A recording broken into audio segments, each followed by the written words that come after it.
Claire Epperson last saw Nohema Graber, a Spanish teacher at her alma mater, Fairfield High School in Iowa, when she was home from college a week ago to watch her younger sister in the school play. Graber, known for dutifully attending nearly every school event, spotted Epperson during the intermission and asked her how she was doing at Drake University in day. Nohema Graber. Via Facebook. I told her it was going well. She said she wasn't surprised at all and encouraged me to take a Spanish class or two if I could, Epperson recalled Friday. I'm so glad I was able to have that conversation with her. Of course, at the time, I didn't know it would be my last. Epperson and her community of Fairfield, about 100 miles southeast of Des Moines, are reeling after police said Graber, 66, was found dead Wednesday in a local park where she was known to go walking. A criminal complaint obtained Friday by NBC News indicated her body was concealed under a tarp, wheelbarrow, and railroad ties and that she suffered trauma to the head. The brutal act against such a beloved teacher, one who had been at the high school for nearly a decade, grew even more confounding when authorities announced an arrest in the case. Two 16-year-old students who attend Fairfield. I absolutely cannot comprehend why any student would ever want to hurt her, Allison Reed, a former student, said. She wondered if it might have been racially motivated.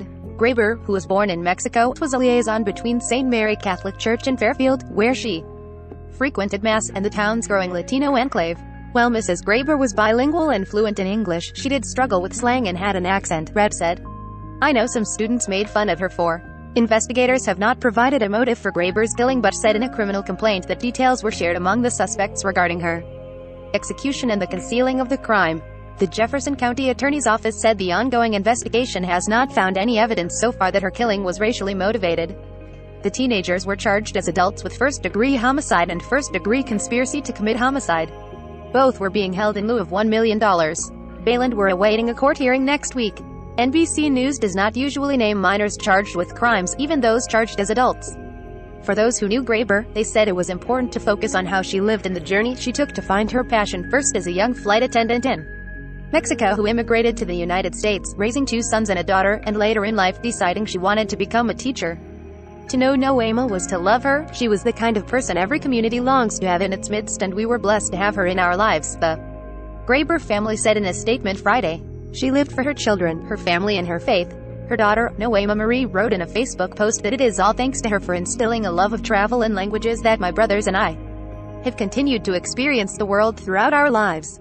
Graber's ex-husband, Paul Graber, told the Des Moines Register that she was in her 50s when she earned a degree in English and a teaching certificate from Iowa Wesleyan University. Spanish teachers were in demand, particularly native speakers like herself. While Fairfield, with a population of about 10,400 and known for its stately Victorian homes, was a far cry from the bustle of Mexico City, where the family had lived, Graber learned to adapt. Beatriz McCoy, a flight attendant with Mexicanada Aviation, the country's flagship airline before it folded in 2010, had worked with a Graber in the 1970s. After McCoy moved to the United States herself, settling in California in 1998, she would occasionally call her friend. We talked about the struggles we had in the United States, first being a woman and also being Mexican, McCoy said.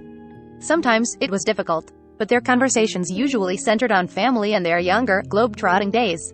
McCoy, during her first year as a flight attendant, learned the ropes from Graber, who had about 2 years of experience on her. Graber, her striped uniform perfectly crisp, was always smiling. We were taught how to handle very difficult people, McCoy said. But she could get along with everybody. Former students said they admired their teacher's ability to make every person feel special.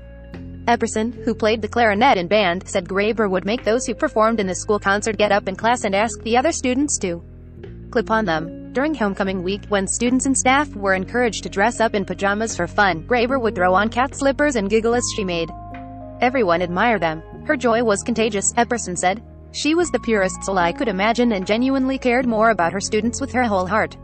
I know that a lot of people are going to look at this case and remember the horrible details, but I want anyone who didn't know her to know that she was quite literally an angel on earth. Another former student, Emma Carlson, recalled how Graber would endearingly call her students chamacas, or kids, in Spanish. After every prom night, Carlson said, she would demand to see photos the next day of the students in their dresses and tuxedos, so she could shower them with praise. When Carlson won a poetry award, Graber had Carlson read the poem in front of the class. Though my voice shook, and the poem itself was not all that great, she clasped her tiny hands once I was done and breathed out an amazed, "Wow, Emma," Carlson said. Another former student, Mira Papin, said Graber nurtured her love of art and would ask her to sign illustrations for her for when we were famous. One day after learning of her teacher's death. Papin mourned the way she knew how by drawing her. Carlson said Graber believed in her students so deeply that to lose her in such a senseless way was difficult to grasp. "I can't put into words how much that hurts," Carlson said. "We lost the very best of us." Get the evening rundown. A rundown of the day's top stories and headlines. Sign up. This site is protected by RECAPTCHA privacy policy. Terms of service.